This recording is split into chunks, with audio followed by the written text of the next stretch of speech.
Well, I'm not going to weigh in terms of this Kavanaugh Ford issue regarding who's telling the truth or who's mistaken.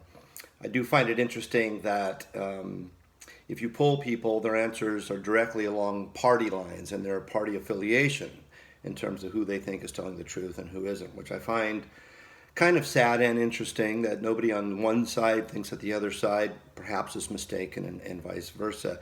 What that tells us is that this is more political than anything else. But I would like to say this, and that is that according to the scriptures, if somebody rapes somebody, that is the ultimate crime. That is a crime, not just a sin, but a crime that should receive the ultimate penalty.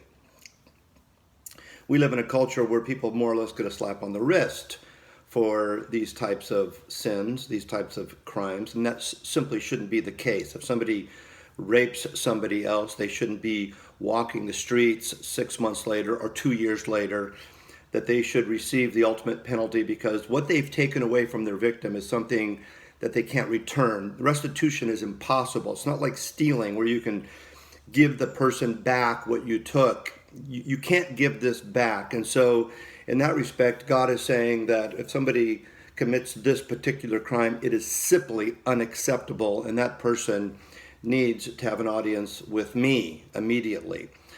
Also with that, something we had mentioned recently, and that is a false accusation. If somebody falsely accuses somebody of this, they should actually receive the same penalty they were seeking to inflict upon the person that they're falsely accusing. All that to say, this is a very deep thing. This is a very profound crime.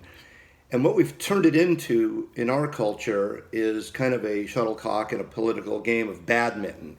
We've trivialized it. We've turned it into something that it shouldn't be. And I think that's a sad testimony to our current moral and political systems. Anyways, hope you have a good day. Bye-bye.